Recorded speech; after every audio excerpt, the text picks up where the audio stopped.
Not so fast, my friend. Jesper Fast is not going anywhere as he's staying with the Carolina Hurricanes in a different role after just recently retiring this offseason. And speaking of this offseason, the Athletic put out their front office confidence rankings as, we'll just see where teams are at so far this offseason.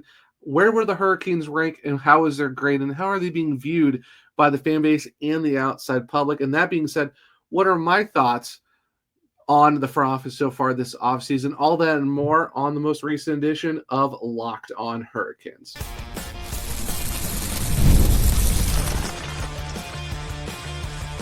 Your Locked On Hurricanes, your daily podcast on the Carolina Hurricanes. Part of the Locked On Podcast Network, your team every day. Welcome to the Friday edition of Locked On Hurricanes, your team every day, part of the Locked On Podcast Network. Thank you to the Everyday for making this your first listen of the day. 5 days a week, Monday through Friday, talking everything about your Carolina Hurricanes. I'm your host, Zach Martin. I'm the credentialed Carolina Hurricanes beat writer over at the Hockey Writers. Also the co-host of the Search Cast, which is a weekly Carolina Hurricanes podcast, along with all my duties here at Locked On Hurricanes. On the Friday edition of the pod, we're giving over Jesper Fast as he's staying with the organization in a different role, as he's now going to be part of, as a development coach, and what does that mean for him moving forward? And then later on, we're going to talk about the Athletic and how they put out their front office confidence rankings for all the franchises. Where were the Hurricanes and how are they being viewed overall?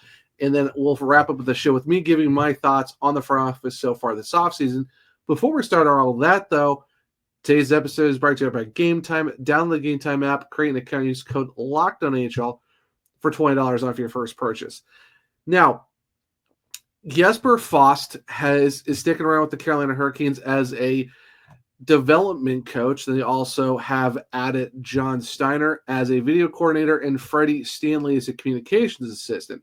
Now, with Steiner, he will be doing the Canes as a video coordinator after previously serving as the video coach for the Chicago Wolves and was the video coach for the Ottawa 67s for 2 seasons. Stanley, on the other hand, is a graduate of North Carolina at UNC at Chapel Hill and joins the team as a communications assistant. But with Jesper Fast, he will be with the team, like I said, as a development coach. And it's great to see that Quickie isn't really going anywhere. He is still going to be with the organization in some fashion. Of course, this is after he just announced his retirement back in June, where he played 703 regular season games for the Rangers and the Hurricanes over 11 seasons, where he did have 91 goals and 157 points for assists for 248 points, and finished with a plus 41. You love to see that from him. He also appeared in 80 playoff games, totaling 27 points, including 14 goals with a plus 5 rating. And it does help, too, that he was scored one of the game winners to eliminate the New Jersey Devils, a couple playoffs ago. And all that, of course, he was originally picked by the Rangers in the 6th round at 157th overall back in 2010. So not bad for a 6th-rounder to do what he did in his career. But it's great to see that the Hurricanes, as much as they respect Jesper Fast, they kept him in some capacity. And it's good to see that he's not going anywhere, because I think for the short stint that he was with the Carolina Hurricanes for a couple seasons, I think a lot of fans really liked him. I mean, of course, he's a fan favorite. And it's just unfortunate for the fact that he had 1 year left on his contract before going into the 24-25 season, and then bad circumstances where he gets a neck injury in the last game of the regular season, the season before in 23-24, in a pretty much a meaningless game where the Hurricanes just needed to get through it and get ready for the playoffs. Unfortunately, he gets hurt, misses the entire playoffs, and then you realize that he has to miss the entire 4-25 season, dealing with still, all the problems with the neck injury he received in that last game. And then as the season ended, he gave up his number to Taylor Hall, and then it's in July you hear that he was retired because he couldn't bounce back from the neck injury, and that's a bad way to go. You don't really want to see a player having to retire due to injury. You want to see guys kind of go out on their own terms, and that's just not the case for Jesper Fast. So, unfortunately, he had to retire a lot earlier than a lot of people thought he was going to, because he was going to have one. He just wrapped up his last year of his contract with the Canes. Luckily, he was able to still get paid by the team. And, a lot of people were thinking, hey, if he has a great last year of his contract, maybe he'll get an extension and stay in Carolina. Unfortunately, was never able to get that last year in due to still trying to recover from the injury, and then ultimately just didn't work out in the end. And then the big question was does Jesper Fast stay in Carolina, or does he, go back to Sweden and just kind of just do his own thing over there? Because, being originally from Nazio. But luckily, it turns out that the 33-year-old decided, no, I just want to stay here, and now he's a development coach. And that is honestly great. I think he was already a fan favorite in Carolina. I know a lot of Rangers fans liked him too. But it's good to see just the outpouring of, just the admiration and love that people have for Jesper Fast, even with 11 seasons overall between the Rangers and the Canes. It seems like both fan bases were really pulling for him to get better, and just didn't work out. But then once the announcement of his retirement came in, all you saw was just people, really appreciating just who he was as a player. Gritty, always, gave 100%, wasn't the alternate captain with the Rangers. And then even with Carolina, came with some big goals and someone that was really respected in the locker room and in the fan base. So seeing that the Hurricanes were like, no, we want to keep you around and put you in a role that we think you could really be good at. Because something with Jesper Fast, he was one of those guys that just sees the game really well. And I think when you look at, helping develop, the next future of players, that's kind of a guy you want to have in your organization. And now the Hurricanes can kind of lean on Jesper Fast to kind of be that, hey, let's help, let's use your hockey mind, IQ, to help teach, the prospects or other guys too that maybe still need some work. Maybe not the veterans, maybe guys who are still, pretty early into their careers, in the NHL. It's like, hey, let's just use you as your development, ideals, and just help kind of guide the next group. So while it stinks the fact that you see him, kind of have to retire early from his playing career, his hockey career overall is not done yet, as now like I said, he's going to be a development coach. He's kind of filtering in from being a player to a coach now. And the great part is he's doing it with the Canes. So, like I said, it's tough to see, a guy like that go down and kind of go out on not his terms, where you see him do it on, when he wants it, when he feels like it's the time to do so. But just an injury kind of took it out. But they say when one door closes, another opens, and this one opened with him still sticking with the Hurricanes in some capacity. So it's great to see. Love it for Fast.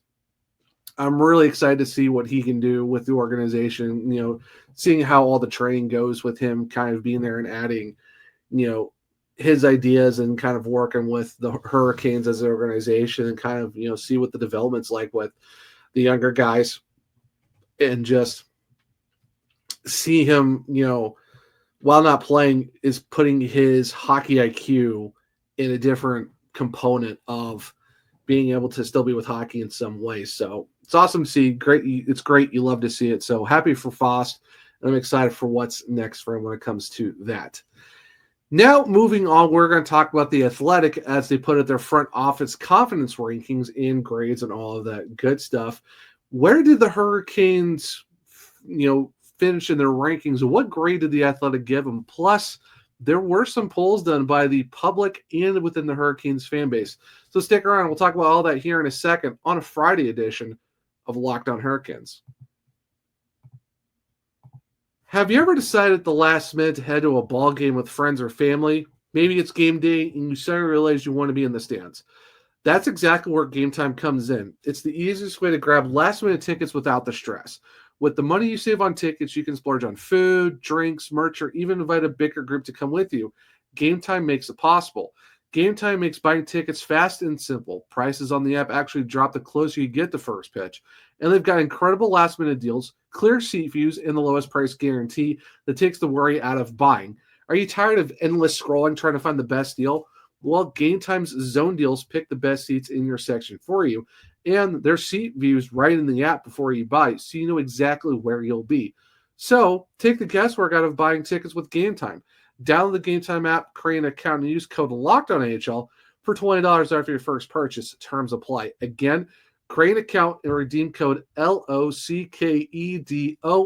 NHL for $20 off. Download the Game Time app today. Last minute tickets, lowest prices guaranteed. Welcome back to segment 2 of Locked On Hurricanes, your team every day. So we talk about Jesper Fast and with his new role within the Carolina Hurricanes. Now we're talking about the organization in a different aspect, and this is talking about The Athletic, where they put out their NHL,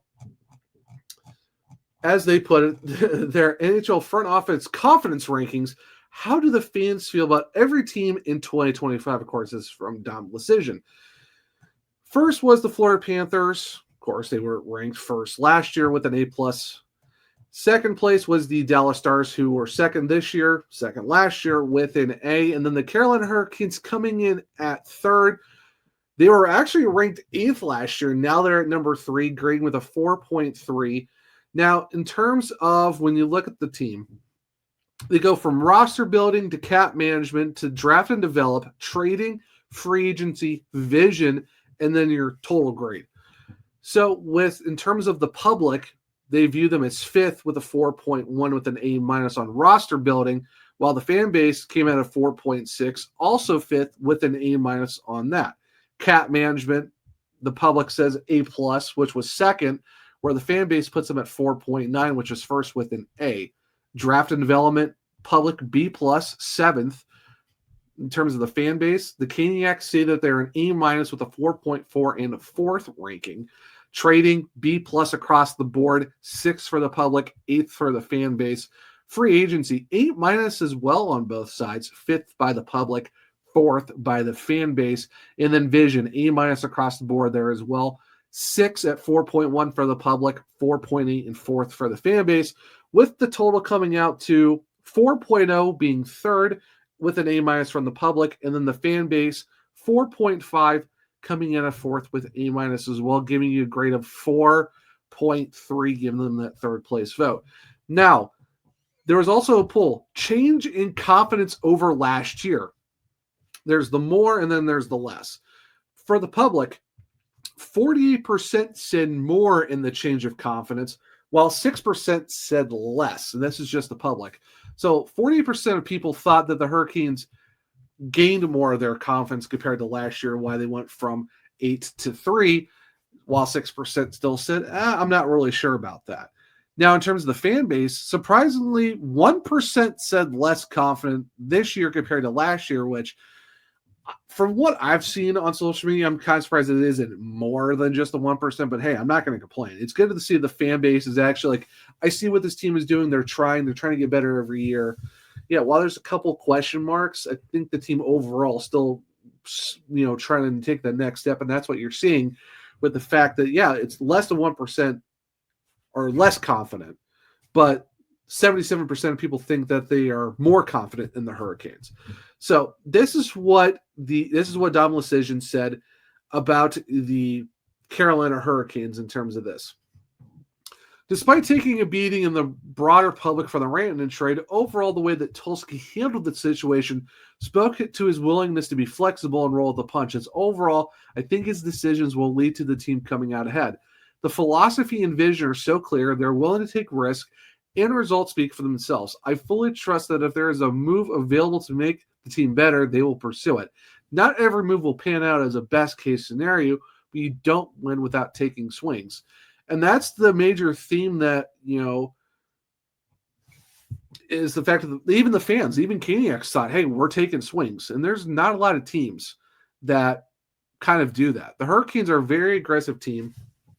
We see that on the ice with what Rod Brind'Amour and them can do with their style of, just strong forecheck, all across the ice, even strong back checking as well. And we hear it every year. Hey, the Hurricanes are on this guy. Hey, the Hurricanes are in for this guy. Maybe it doesn't work out with a free agent signing or a trade. And it's been brought up many times before. Tom Dundon wants to have a pulse around the league of, hey, what is going on? If this guy might be available, let's reach out and ask. There's no stone left unturned by this Hurricanes front office. And you've heard Mike Maniscalco come on the show before and speak the same thing. Walt Ruff has said it too, and everyone else that's come on. The Hurricanes are not afraid to go out and ask, hey, we're hearing some rumblings. Is this guy actually available? Or, hey, we're thinking about looking at this guy. What could a possible trade look like? So you see them go get Mikko Rantanen. It didn't work out. Okay, let's pivot. We still got Taylor Hall in the trade as well, but all right, let's go make a different move. We get Logan Stankoven, and then you get 2 firsts and 2 thirds. Of course, then you trade some of those picks away, but you are still trying to make moves to make your team better. And Eric Tulsky even said it this offseason, until the team gets the 20 or 23 of the best players on the roster, they are never done when it comes to getting more players. And I think that speaks a lot when the fact that this team is so aggressive on and off the ice. And the fact, too, that, you look at what they've done so far and the fact that it's the transparency and willingness to cut losses. And of course, you're talking about, Rantanen being flipped and the fact that you're looking at a long-term strategy that adds Logan Stankoven and picks and all that stuff. And the crazy thing is, like, even with them showing flexibility and shows that they are a team that's always trying to get better and going to stay better long term. And that's with even media and some people in the fan base and all that kind of was like, okay, what the heck is going on? Like, why hasn't this worked out? Why can't we keep anyone? But, then they go sign Nikolai Ehlers, and then you look at the extensions to Jarvis and Blake and Slave, and then Stankoven as well got the extension as well. A lot of moves that it's like you're not putting yourself in a bad spot when it comes to the cap space, and you're not to the point where you really can't sign anyone because you are almost maxed out. The Hurricanes overall, even from Don Waddell to now Eric Tulsky, and the fact that you look at Jarvis and Slavin's contracts have deferrals. You look at, Blake's even has a little bit of deferral too, and you got Stankoven's extension. All these contracts are so flexible and so good. The fact that you can still go out and get a Keandre Miller for 8.5. You can go your 7.5, and you can go get, Ehlers for 8.5, and you still have like over $10 million in cap, and that's with adding 2 more guys to really good contracts. And then you look at what the Hurricanes are doing next year with Stankoven and Blake. Stankoven's getting 6, Blake is getting less than 5.5, and that's even with the cap going up to $104 million. There's so much more flexibility going into next offseason as well. And there's a lot of more restricted free agents and unrestricted free agents the Hurricanes can go after. They've put themselves into a spot where they can still build on the current roster now, even for next offseason, and they can still go to this trade deadline and still go get someone because they still have $10.6 million in cap left. And I think with where they're at, they got an A grade. They're ranked 3rd. They were ranked 3rd this year. Last year, they were 8. And I agree with the 77% of the fan base that's saying, yeah, I'm more confident in this team. Even 44% of the public said that they're more confident in the Hurricanes, and only 6% said less in the public. 1% in the fan base said that they're less they're less confident. I'm definitely in that 77%. Like, you look at what they've done this offseason. They drafted once again really well. They always draft great. Development's always been good for the Carolina Hurricanes, and this before you even add Jesper Fast and what he can do. So I think that's going to be a boost. And you look at they progressively just get better year after year after year. And then, yes, unfortunately, the Gensel thing didn't work out. It is what it is. Yeah, the Mikko Rantanen thing didn't work out. It is what it is. But now you go and you get Nikolai Ehlers, and it's like, hey, someone wants to be here. Great. And you see all of these guys getting extensions under market value that they can go get more money somewhere else because they love the area. And I think that's just the culture that's been built from Rod Brind'Amour, the front office, ownership, all that stuff. And you see that go through the organization. And that's why you see Carolina is continuously a perennial contender almost every single season. You're talking 7 for 7 in consecutive playoffs. You're talking 3 Eastern Conference Finals in the last 7 years, 2 in the last 3.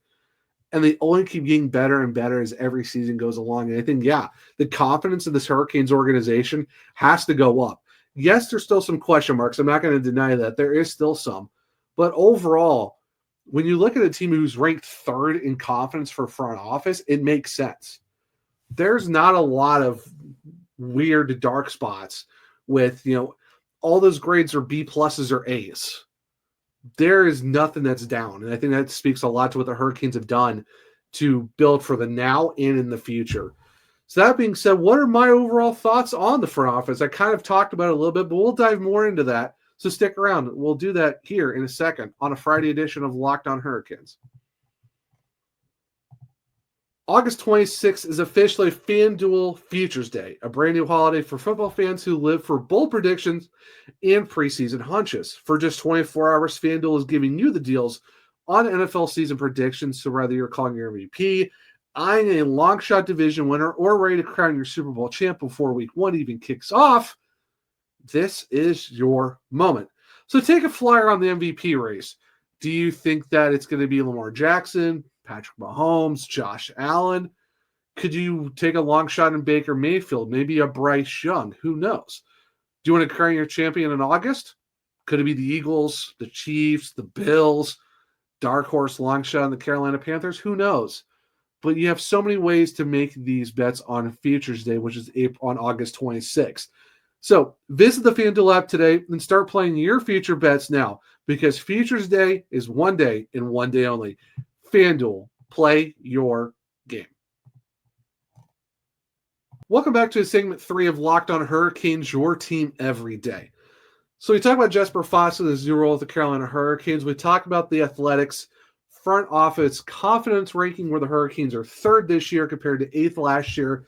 You know, the fact that they got pretty much B pluses, A's across the board. Fan base is 77 more confident in the front office, where the public is 44% more confident. Great, you love to see it. So my thoughts on the front office so far this offseason, I think for what they've done, they want to get traded out of the first round. Go figure. Kind of wish the draft wasn't like 5 hours long, so all of us didn't have to wait and see that they just didn't do anything there. But they trade back in the second round, got some great guys there, got some guys throughout the draft as they went along, got some steals in Rydkin. Philip Ekberg was another steal in the 7th round because he was supposed to go 3rd or 4th round. They got him in the 7th. I think he's going to be a great Swede, as you guys know how much I like him.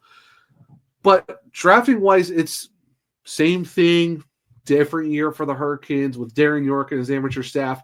Absolutely kill it every single time. I'm not surprised. Yes, you go and trade Scott Morrow. It's an unfortunate circumstance, but there's a lot of defensemen already in the system. Alexander Nikishin was pretty much the only prospect that was going to go up for the defensive core with the current group they have now. And of course, like I said, in part of Scott Morrow leaving, you get Keandre Miller. Yes, you sign him to that 8x7.5. I know some fans are kind of like, is that too much money? But I mean, it's $250,000 less than what that Dmitry Orlov was getting. But you got a guy who's younger, got a more offensive upside, a little more physical, does block a lot more shots, had 100 block shots, 100 hits last year. You know, was on a struggling Rangers team, but, you know, the Hurricanes have gotten other former Rangers defensemen that kind of were, are they going to be okay? Being Brady Shea, and he got better with the organization, thanks to Tim Gleason and all of them. So you had Keandre Miller, and he's going to learn from Jacob Slavin. Jalen Chatfield has been here for the last couple of years. Sean Walker got better as the season went along. Shane Gostisbehere is back once again and all that. Now you got Alexander Nikishin coming in, another young guy, 23. Miller's 25. Nikishin was the best defenseman in the KHL for the last 3 seasons, captain for the last 2. You know, his English has gotten better as the summer's gone along. It's not fluent, but he said it's getting a lot better. You're excited to see what he can do. High offensive upside, young, fast, isn't afraid to throw hit checks. Great defensively as well. It's just translating from the bigger ice in the KHL to the smaller ice in the NHL, but hockey translates. So yeah, you're kind of questioning, okay, is the Hurricanes, is this sign and trade going to work for Keandre Miller? Only time will tell. You go get Nikolai Ehlers, you know, everyone's questioning, the Hurricanes need scoring. Are they going to get that guy? Will anyone sign in Carolina that is a prolific goal scorer? Boom, you get Nikolai Ehlers for a 6x8.5. Some people were questioning the dollar amount, but that was a lot of projected numbers, 8.5 to 9, maybe some people were even saying $9.5 million. Canes got him for 8.5. I think it's a great deal. You get a guy who, yes, while he only played in 67 games last year, still has over 60 points. He was almost a point per game. If he stays healthy, sees his average go from 15 minutes and 41 seconds of ice time to 17, 18 minutes a game, playing first line with Aho, first power play, and all that stuff. I think he's going to fit the system well for the Carolina Hurricanes, and we could see some huge numbers from him. We see an uptick in numbers for Sebastian Aho. Seth Jarvis gets an uptick in his numbers. You get a full season of Logan Stankoven. He's not going to be either A in the AHL or getting called up, or he's not going to get traded. It's going to be his first full season where he doesn't have to be moved up and down or getting traded somewhere. So I'm excited to see what he can do. You get a full season of Taylor Hall. You saw what he did with the Hurricanes in his short run when they got him back last January. Now you give him a full year. I'm excited to see what he can do. Jackson Blake, top 10 in goals and points for all rookies last year. 17 goals, 34 points. Now he knows what it's like to be an AHLer for a full season. Now he comes into a sophomore year, second year in the league. Let's see how he does. I'm excited to see what he can do for the Carolina Hurricanes. Andrei Svechnikov came out swinging in the playoffs. Do we see a momentum in that? I think so. Maybe we will see more than just a 48-point, 20-goal Andrei Svechnikov. Do we see a 30-goal, 60-point season or a 55-point season from Andrei? I think it's very possible. There's a lot of components to the offense that makes you really excited to see what this team can do. Are we going to see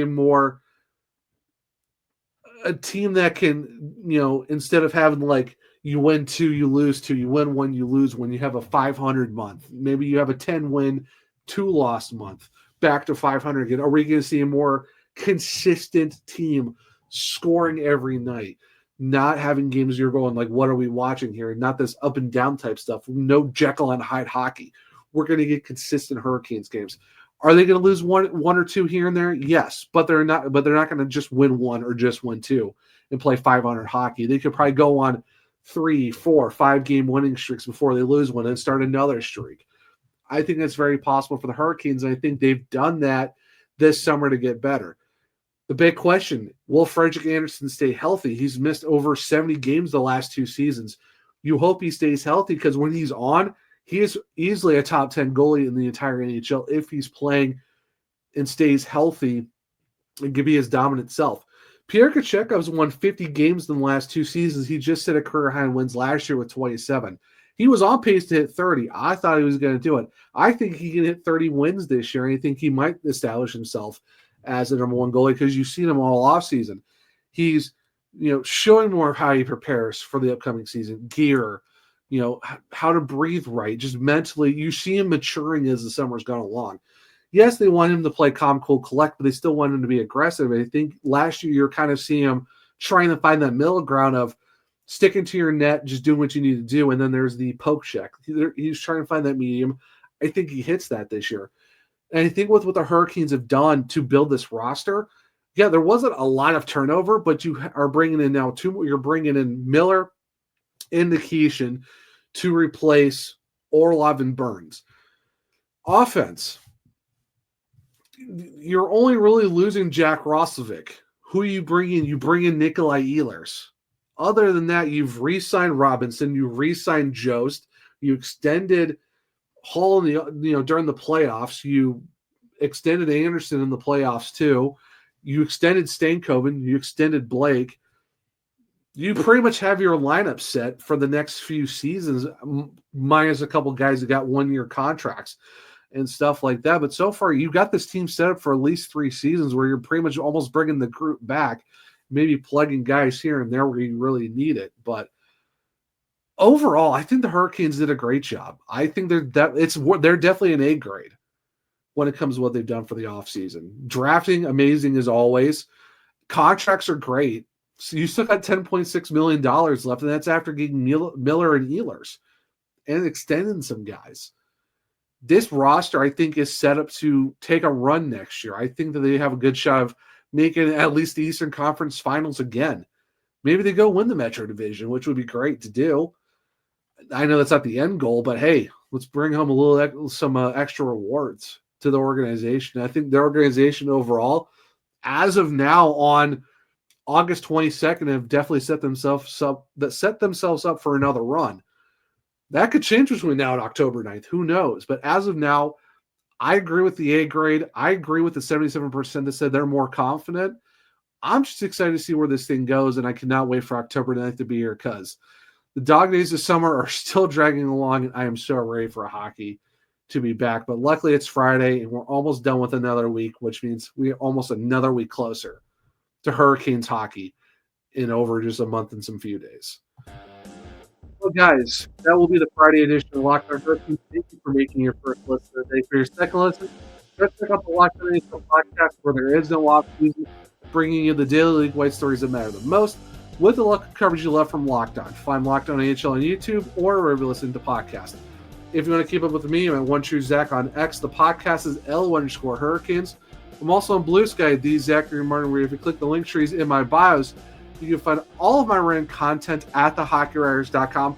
Make sure to stick up with that because I got a few more things coming over the next few days.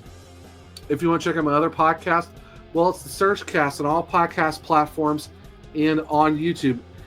If you want to check out Locked On Hurricanes, we're on Spotify, Google, Apple, iHeartRadio, wherever you listen to your podcast.